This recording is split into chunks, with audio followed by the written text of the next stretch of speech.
Olá, sejam muito bem-vindos ao programa Descobrindo a Litose. Aqui nós discutimos conteúdos para você, cirurgião dentista, descobrir a litose, prevenir e tratar o seu paciente de mau hálito no consultório e na prática. O conteúdo de hoje vai abordar perguntas do seu dia a dia que vão te direcionar à questão do mau hálito. Você pergunta e o paciente vai te responder, você já vai saber o que isso tem a ver com mau hálito. E no final desse conteúdo, vou te dar perguntas bônus que você talvez não está habituado a fazer para o seu paciente, mas que vão te direcionar de forma mais pontual ao conteúdo do mau hálito e vai te dar segurança para fazer isso no seu dia a dia. Pois é, tem perguntas que a gente já faz e que vão nos conduzir ali a saber se o paciente já tem ou não mau hálito. Então, por exemplo, perguntar para esse paciente qual o local de trabalho, a profissão dele, né? Com que você trabalha? Então, por que a gente pergunta a profissão? Às vezes esse paciente trabalha num ambiente com ar-condicionado, né? Ligado o dia todo.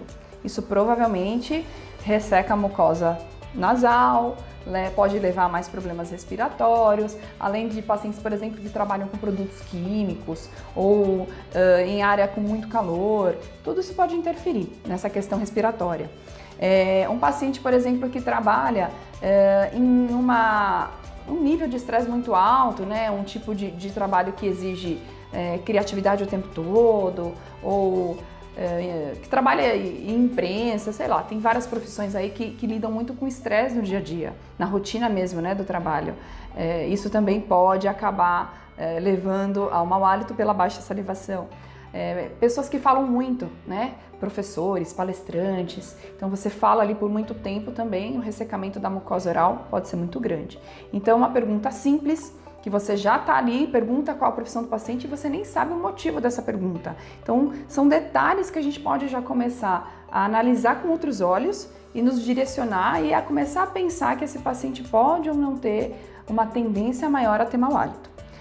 Outra pergunta, por exemplo, é o lugar onde a pessoa mora. Então a gente preenche lá o endereço do paciente, bairro, cidade. Então pessoas que moram em grandes centros urbanos, capitais, em região que tem uma poluição maior, elas podem ter uma prevalência de problemas respiratórios também em grande quantidade, em maior quantidade. E isso traz a questão do paciente poder ser, por exemplo, um respirador bucal por conta disso. Então a questão da respiração é extremamente importante e o ambiente em que a gente vive pode interferir nisso. Pessoa que mora ali no interior, mora numa praia, tem um outro tipo de ambiente do dia a dia, ele pode ter uma saúde já diferenciada e as consequências desse local, né, a questão respiratória como eu estava abordando, ela pode estar extremamente ligada a hálito em relação à salivação, ao como está a condição bucal local desse paciente. Outra pergunta também muito interessante, idade e sexo, né? Só para vocês terem uma ideia já, a idade, quanto mais idoso o paciente, maior a tendência dele ter hálito, tá? Porém, existem muitos pais que falam, meu filho tem hálito, né? O que pode ser? Então, assim, a gente tem na idade, às vezes, relacionar a prevalência de doenças. Então tal doença acontece mais em faixa etária, em mulheres, na menopausa, por exemplo, em torno de 50 anos, enfim. Isso tudo relaciona a gente a algumas prevalências de doença naquela idade e naquele sexo. Então isso tem inúmeras formas da gente direcionar a doença X, a doença Y. Mas a gente vai conduzindo conforme que a gente lê, a gente estuda, essa doença acontece mais em adultos, essa doença mais em idosos. A questão do hálito, a gente sabe que a prevalência é muito maior em idosos e acaba sendo um pouquinho maior também em mulheres, tá? Penso que as mulheres têm mais alterações hormonais, tem a questão da rotina, e aí a gente vai sentindo até na prática a prevalência dentro do nosso consultório da questão halitose. Saúde bucal. Então a gente está super habituado a perguntar para o paciente qual a rotina de higiene dele, né? Então, por exemplo, o paciente você pergunta, quantas vezes, com que frequência você troca a sua escova, né? Paciente que fala assim para você, eu troco todo mês, doutor. Nossa, minha escova, ela abre rapidamente, ela fica com as cerdas horríveis muito rápido. Provavelmente esse paciente é um super escovador.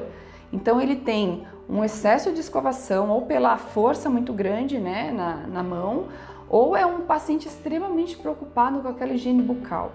E às vezes é até engraçado, é meio contraditório, né? A gente fala, poxa, o paciente ele é um bom escovador, ele cuida muito bem, mas o extremo também não é bom, né? Então a gente precisa de um equilíbrio. Todo excesso ele pode ser ruim também. Então, o paciente que escova com muita força, exageradamente, que troca essa escova com muita frequência, ele pode estar gerando um trauma, uma descamação dessa mucosa e isso também pode não ser interessante. Então, isso já vai te levar, às vezes, tem pacientes que eu observo que esse extremo de higienização mostra que o paciente é aquele perfeccionista, ele quer algo perfeito o tempo todo. Então, às vezes até pego um paciente que eu já tratei de halitose, mas eu percebo que aquele paciente ele quer mais, ele já está bem, ele já não tem mais mau hálito, mas por ele ter essa característica de ser extremamente perfeccionista, dele escovar ao ponto da escova ter que ser trocada todo mês, esse excesso me gera já a percepção de que é um paciente que vai buscar uma perfeição que não existe, ou seja, que ele já está bem e ele quer mais, ele acha que ele não está bem. Então, entra a parte até psicológica aí da gente fazer uma avaliação um pouquinho mais individual desse paciente, conforme os hábitos que ele já relaciona pra gente na higienização, que é uma pergunta simples que a gente já faz normalmente. Então, isso é um detalhe e é muito comum nos pacientes que têm halitose, que a gente às vezes trata, faz os testes todos, observa que está resolvida a questão, porém ele insiste que ainda tem, né? Que aí entra o ponto da gente ter algum acompanhante desse paciente, né? E esse acompanhante às vezes relata, não, doutora, ele já está bem, a gente fez os testes que a doutora orientou, o paciente, o meu irmão, o meu filho não tem mais, mas ele ainda acha que tem. Então, se esse paciente ele tem hábitos de higiene extremamente fortes, não só na escovação, doutora, eu passo fio dental 4 vezes por dia. Poxa, é a maioria dos pacientes que passam fio dental 4 vezes por dia? Não é. Se passarem uma, a gente já tem que dar graças a Deus, né? Porque você fala, você passa fio dental? Doutora, eu passo. Todo dia? Não, todo dia não. Passo quando entra pedacinho de carne, eu passo às vezes, quando tem alguma coisa me incomodando.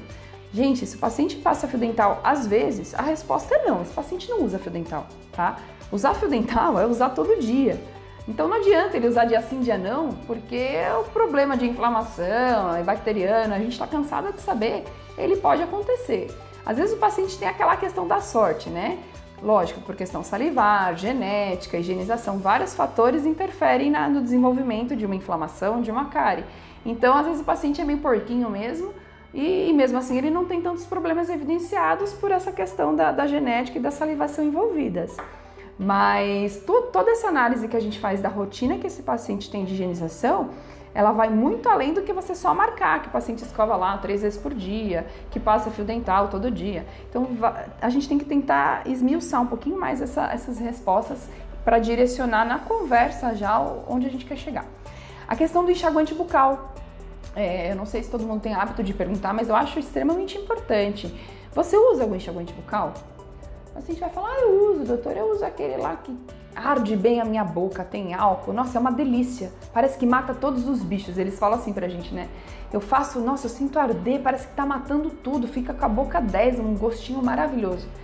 Gente, o enxaguante com álcool, ele pode dar essa percepção pro paciente, porém, ele vai causar um ressecamento bucal, uma descamação da mucosa e isso vai ser substrato. O que é essa descamação da mucosa oral? As pelinhas que soltam da nossa boca, da bochecha, da língua, do lábio. Todas essas descamações, elas servem de substrato, de comida para a bactéria. Então você está ali aumentando os alimentos, né, fornecendo alimento para a bactéria, elas aumentam em quantidade na boca e isso vai gerar um maior resultado de halitose, porque elas liberam os compostos sulfurados voláteis. Então, é extremamente importante isso, talvez muitos dentistas já fazem, já têm essa consciência. E existia um produto muito famoso que os pacientes falavam, você usa enxaguante bucal? Era quase geral, todo mundo usava aquele produto. E aí os dentistas começaram a falar, olha, usa sem álcool, usa sem álcool. E aí essa marca lançou o produto deles sem álcool, porque isso começou a ficar evidente na odontologia que não era bom usar o produto com álcool. Então, estou explicando para vocês o motivo disso e é importante relatar isso para o paciente, porque eles acham que o que arde mais é o que limpa mais e que mata mais bactérias. Então, quando a gente explica para ele o porquê que não usar com álcool, eles vão realmente entender e levar isso para a rotina deles. Se eles passam por aquilo ali sem saber a importância, eles vão continuar usando ou mais barato ou que para eles é mais efetivo, né, no resultado. Então, isso é uma coisa bastante importante também.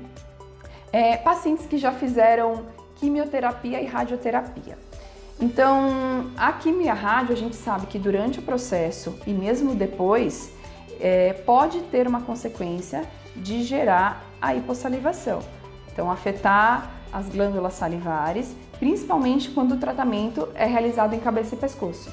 Então, a gente pega muito paciente que fez ou que está em tratamento e que tem a queixa, uma das queixas principais é a baixa salivação, a boca seca, a mucosite. Eles começam a ter um desconforto para comer, porque pensa, o alimento ele precisa ali da saliva para fazer o bolo, né, alimentar, e a pessoa não tem mais aquilo, então é extremamente desconfortável para esses pacientes.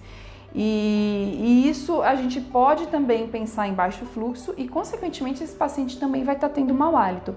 Então, é mais um problema ali no relacionamento social dele, além de tudo que ele já está enfrentando da doença em si, ele vai ter essa questão da halitose. Paciente fumante, você fuma? Então, o paciente fumante, ele costuma ter também um ressecamento da mucosa oral, ele vai ter um hálito característico do cigarro. Então você pode perceber que a queixa do hálito do fumante é o cheiro do próprio cigarro. E aí muitos disfarçam com o uso de chiclete, de balas, né? Eles tentam amenizar isso de alguma forma, mas o ressecamento bucal é já comprovado que existe nos fumantes, né? Tem pesquisas que comparam isso e eu vejo isso também como um fator prevalente na questão de causar litose. Então, outro detalhe importante do fumante é que eles não têm até o sinal clínico do sangramento gengival.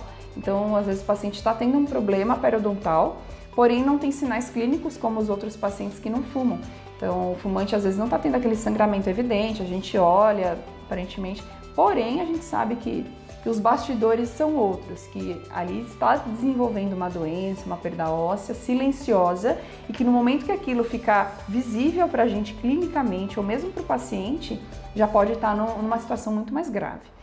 Então, em relação a fumo, eu pergunto, tem pacientes que respondem, que são sinceros, tem pacientes que não respondem, sobre o uso da maconha. Então, a maconha ela vai gerar baixa salivação. Então, pergunta aí se o paciente fuma maconha. Se ele falar que fuma, pode apostar que ele fica com a boca seca aí depois de fumar maconha. Tem pacientes que não vão te falar, tá? Porque tem vergonha, sei lá por quê. Ou você atende a mãe e o pai dele, vai saber, né? Então, não fala. E existem algumas perguntas, agora eu vou entrar num bloco de perguntas bem legal, são perguntas que eu costumo usar aqui, que são dessa introdução da conversa com o paciente ainda, porém, talvez não seja a maioria dos pacientes que realizem. Ah, doutora, você quer saber do meu sono por quê? Pergunto para o paciente, como que é o seu sono? Meu sono? O que o dentista quer saber como é que eu durmo? Então, até brinco com o paciente, eu falo assim, vou te fazer umas perguntas agora, talvez você não entenda muito bem o motivo delas, mas são extremamente importantes para mim. E isso eu percebo que a gente vai criar um vínculo maior com o paciente, porque você está perguntando de rotina. Então, o sono, o que tem a ver? Se esse paciente não dorme bem, se ele tem insônia, tem alguma coisa que não deixa o sono dele ser direto a noite toda, é um paciente que pode ter um nível de estresse maior, uma ansiedade, e isso tudo leva para aquela questão da boca seca, né, pessoal? Então, o sono do paciente é importante. Então, você vai começar a entender um pouquinho da rotina dele, como é que é o dia a dia. Altura e peso. Ah, você pergunta a altura e peso do seu paciente? Eu pergunto, né? Existe como a gente fazer o cálculo do IMC, do índice de massa corporal, e a gente vê se aquele paciente está numa questão de obesidade. Então, o que tem a ver? Às vezes você olha para o paciente, você pode ver já também que ele é mais gordinho.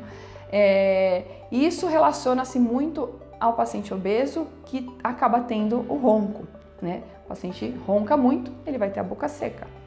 Ou você pode perguntar, você ronca? Você dorme de boca aberta?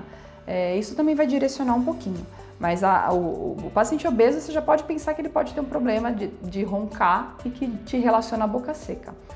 E às vezes o paciente tem vergonha, né, de falar que ronca. Então você já olha que nem todo gordinho ronca, tá, gente? Também não me levem a mal se você tá assistindo aí e falar, eu sou gordinho, mas eu não ronco. Também pode acontecer. Então vale a pena a gente relacionar e perguntar. Você tá ali, a gente é profissional da saúde e a gente tem que perguntar coisas pro paciente. Talvez ele não tá esperando de um dentista a pergunta, mas eu penso que a gente tem que ser um pouco mais invasivo. Os pacientes reclamam tanto pra gente, não tem mais médico que pergunta detalhes da nossa vida, que não investiga. A gente pode ser esse profissional que eles tanto procuram e isso vai crescer em muita valorização da nossa consulta. Isso é muito importante. E é muito legal esse vínculo que a gente cria, eles vão nos indicar porque, aquele dentista lá me perguntou umas coisas muito legais, fez um diagnóstico diferente, que nunca ninguém tinha me falado sobre esse assunto. A rotina de trabalho desse paciente. Então, o paciente é aquele paciente que trabalha durante o dia, estuda à noite, dorme pouquíssimo, ou um paciente que trabalha em 2 lugares, trabalha de madrugada. Essa rotina de trabalho também pode gerar um tipo de estresse no paciente. A qualidade de vida pode diminuir, tem tudo isso. Nessa rotina, dá tempo, por exemplo, desse paciente praticar alguma atividade física? A gente sabe que a atividade física, além da questão de saúde, né, de emagrecimento, de manter uma saúde geral, ela tem a questão de descarregar o estresse, né, da gente poder aliviar aquela ansiedade. Quando eu faço lá a minha yoga, realmente eu fico mais tranquila, eu saio com a minha mente mais leve. Não, eu prefiro fazer aula de boxe, eu detono ali, eu desconto a minha raiva. Então tem algumas atividades, e isso varia de paciente para paciente, mas que a gente pergunta e a gente pode indicar para o paciente, se ele está se mostrando um paciente ansioso, está tendo consequências por tudo isso, né, dessa rotina agitada, uma atividade física pode ser para ele um fator desestressante, um motivo dele melhorar a qualidade de vida. E por que não ele receber uma orientação dessa do dentista? Olha que legal. E pra gente, qual o benefício disso? Poxa, a saúde dele vai melhorar, a boca dele vai melhorar, aquela questão da saliva que a gente estava falando, do estresse. Tudo que causa estresse vai causar uma baixa salivação, vai aumentar o número de bactérias, aumentar a produção de compostos sulfurados voláteis e aumentar a litose. Então a gente tem que investigar nesse sentido os pacientes. Os horários que eles se alimentam. Então tem essa modinha agora, né? Jejum intermitente, eu acordo, eu fico sem comer até 2 horas da tarde. Então tá tendo tudo quanto é tipo de dieta. Então assim, muito tempo sem se alimentar, a gente sabe que causa hipoglicemia, gera litose. Então a recomendação, eu às vezes oriento a alimentação. Olha, a cada 3 horas, se você não consegue parar para comer, come uma fruta, belisca alguma coisa para não ficar com essa hipoglicemia, né, por muito tempo, que vai te gerar litose. Então você saber da rotina de alimentação do paciente, se ele faz as 3 refeições principais, se ele faz algum lanche, se ele se alimenta entre essas refeições, é importante. E tem aquele paciente que come pra caramba à noite, que é a hora que ele consegue parar na vida e vai comer. E ele vai dormir com a barriga cheia, né? Então, essa questão de fazer refeição pesada antes de dormir, qual que é o problema? O paciente fala, eu como muito bem na hora que eu chego em casa à noite, aí eu como tudo que eu não comi durante o dia. Ele pode ter má digestão, a questão do refluxo pode piorar, tá? Por conta de dormir de barriga cheia. Ele vai acordar não sentindo tanta fome, então às vezes ele acaba não tomando café da manhã. Tudo isso a gente pode relacionar a essa rotina de alimentação do paciente. Em relação à alimentação, existe a parte do refluxo que eu comentei com vocês. Quando existe essa questão do refluxo, é muito falada. Refluxo causa mau hálito. Não é a principal causa do mau hálito, tá? E o que pode acontecer, por conta do refluxo, por conta de algum gosto que o paciente venha a sentir, ele relacionar isso ao mau hálito. Mas não necessariamente isso ser a causa do mau hálito diário ou crônico dele, tá? Só um adendo aqui, mas a qualquer momento eu vou abordar a questão gástrica, que é muito comum o mito do mau hálito vir do estômago, eu abordo mais a fundo com vocês. A questão do ronco, por exemplo, eu tinha falado para vocês, aquela questão de aumentar a saburra lingual, ela também pode, toda vez que a boca fica seca, a gente pode ter um aumento da saburra lingual e ela também pode aumentar a formação de cásios. Então os cásios não são todos os pacientes que têm, né? São só os que têm as criptas amidalianas, né? Aqueles buraquinhos nas amígdalas mais evidentes, mais profundos, e acúmulo dessas placas de saburra, a mesma coisa que junta na língua, que a saburra, ela pode juntar lá na amígdala, desses pacientes que têm as criptas. Então, todos esses fatores que a gente está relacionando aqui, que gera baixa salivação e aumento de bactéria, também aumento da descamação da mucosa, geram aumento dessa saburra e de cásios. Então, como é que eu melhoro a minha saburra? Como é que eu melhoro a formação de cásios? Tudo isso que a gente investiga e direciona o paciente a ter uma melhora nessas situações vai favorecer a questão da formação da saburra e de cásios e melhorar o hálito também. Fora, lógico, a higienização que a gente orienta. Quantidade de líquido ingerido pelo paciente. Você tem hábito de beber água? Doutora, não bebo muita água não. Bebo a hora que dá tempo. Então, assim, se o paciente já relata boca seca, você começa a ver pontos de problema na questão do ressecamento bucal, orienta ele, anda com uma garrafinha de água, tenta beber 2 litros por dia, porque isso vai melhorar essa composição salivar também. E é extremamente importante a gente ter uma boa hidratação no olhar de saúde geral mesmo, né? Isso qualquer profissional da saúde recomenda. Uso de chicletes ou balas. Então você pode perguntar para o seu paciente, você tem hábito de mascar chiclete, de chupar bala? Então assim, aquele paciente que geralmente ele tem esse hábito, eu sempre tô com chiclete na boca, eu chupo bala toda hora, pode já desconfiar que ele tem a sensação, ele acha que ele tem mau hálito, ele tenta mascarar isso de alguma forma. E a forma mais simples e mais fácil da gente fazer isso é chupando uma bala ou mascando um chiclete. Vou conversar com o meu chefe, vou conversar com a pessoa ali que eu tô paquerando, eu vou botar um chicletinho na boca. Então é o que dá segurança para as pessoas conversarem. Então quando a gente questiona o paciente se ele faz o uso de chicletes ou balas, a gente já começa a subentender. Poxa, por que ele usa com tanta frequência todo dia, ele anda com um saco de bala na bolsa?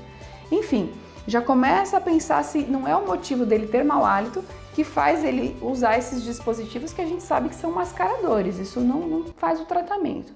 Apesar de o chiclete, por a gente mastigar, a gente sabe que isso faz uma estimulação mecânica da salivação. Então a gente pode ter um aumento da produção salivar por usar o chiclete.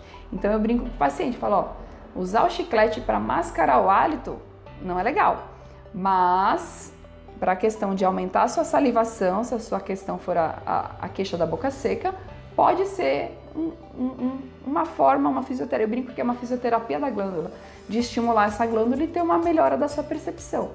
Então, tem que entender muito bem o motivo do paciente estar fazendo esse uso frequente. A gente sabe que tudo com açúcar pode piorar as condições de cárie e tudo mais. Então, relacionar um pouco com a questão odontológica geral, mas a halitose a gente pensaria nesse sentido. Ingestão de álcool. Então pergunta lá se o paciente toma... tem paciente que fala, eu bebo socialmente, só de final de semana. Tem paciente que não, que faz happy hour de segunda a sexta com o pessoal do trabalho e de sábado e domingo com o pessoal da família, né, com os amigos e tudo mais. Então, se o paciente faz uso do álcool mais de 3 vezes por semana, a gente já pode ficar um pouquinho mais alerta com esse paciente, porque o álcool, ele causa um ressecamento da mucosa oral, né? E ele pode estar sofrendo outros problemas. Por que ele bebe tanto, né? O que acontece na vida desse paciente? Por que ele acha tão legal? É a forma dele resolver os problemas dele? É essa? Então ele pode estar inserido num outro problema e não só apenas a questão, como eu estou falando para vocês, a gente olhar de uma forma geral esse paciente. O ressecamento bucal, por conta do uso exagerado do álcool, ele pode estar acontecendo. Você olha a língua desse paciente, às vezes é uma língua que é mais saborrosa, aquela língua mais branca, e tudo isso vai nos fazer pensar no mau hálito também. A respiração do paciente. Então você vai perguntar se ele tem desvio de septo, pergunta se ele respira bem pelo nariz, se ele tem alguma dificuldade, se ele usa algum produto diário. Tem pacientes que têm mania, né, de usar algum desentupidor de nariz aí, essas marcas aí que às vezes a gente sabe que o uso frequente disso acaba gerando um problema maior na questão do uso crônico de medicamentos nasais. Então, respira pelo nariz ou pela boca é super importante. E uma dica legal para a gente dar para o paciente, se ele tem a queixa de ressecamento nasal, entupimento, enfim, para qualquer paciente, o uso de soro fisiológico no nariz diariamente é indicado e é importante. Uma vez um otorrino me falou: Carol, a gente não escova o dente toda vez que come, eu mando o paciente usar soro fisiológico no nariz. Então é uma forma da gente fazer a nossa limpeza nasal diária, e você pode recomendar isso para o seu paciente, que pode te relatar uma queixa nesse sentido também. E mais uma pergunta que é bastante recorrente, na verdade você pode perguntar para o paciente: você tem rinite? Você tem, a gente chama de rinorreia anterior, rinorreia posterior, né, na área médica, mas basicamente é aquele corrimento nasal que pode acontecer. O paciente relata que tem uma secreção, a secreção ela pode escorrer via nasal ou aquela secreção que o paciente fica engolindo. Isso é uma ocorrência em torno de 25% dos pacientes reclamam disso. Ah, doutor, eu fico engolindo um negocinho, uma secreção. Então esse corrimento nasal, ele também serve de substrato para as bactérias. Então ele vai alimentar as bactérias, aumentar a saburra, aumentar casos. E é bacteriano o problema. Então os compostos sulfurados voláteis e a litose, ela vai estar bastante evidente também nessas situações. E o que eu posso fazer para melhorar isso? Em alguns casos, a gente tem que encaminhar para o otorrino, gente. A gente não vai resolver tudo na vida. Então, o otorrino vai orientar com maior exatidão o que está acontecendo com aquele paciente, o que ele tem que fazer. Na minha prática, às vezes eu oriento o uso do soro fisiológico como limpeza nasal, que às vezes ameniza essa situação, que é uma queixa bem recorrente.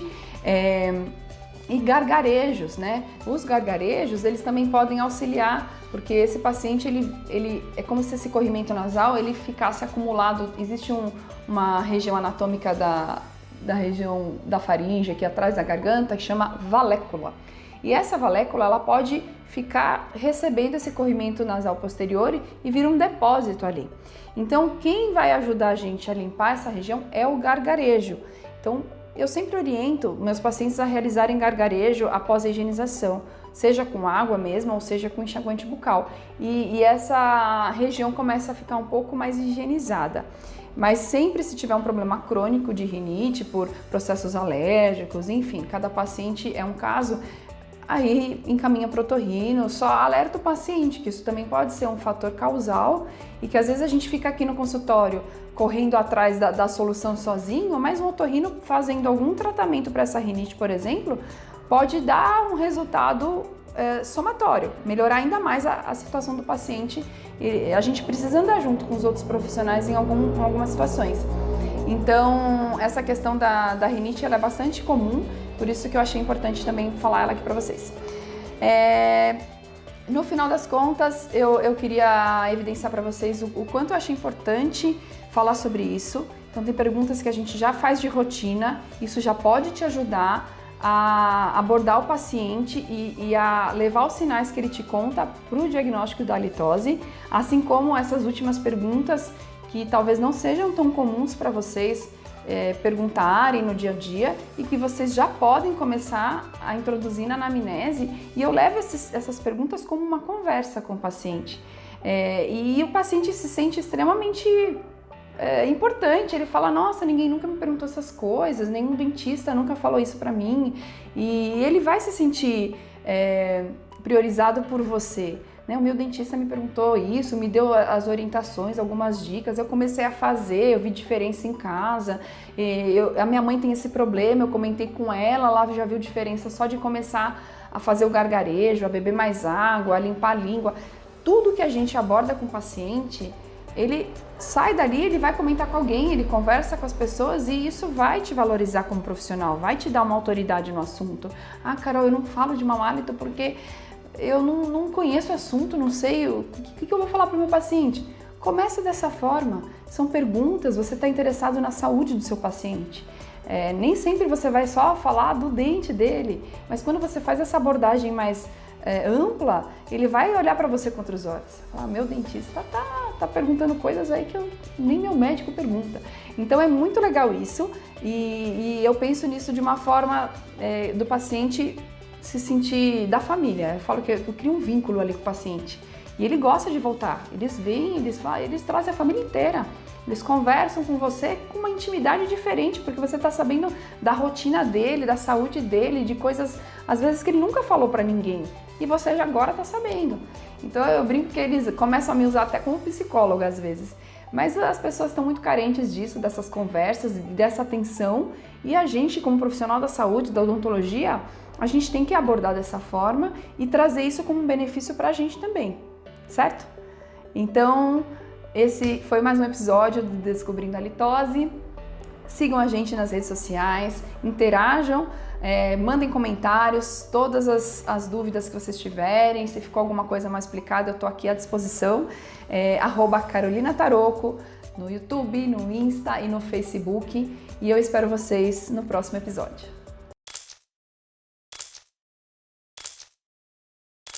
Só começar?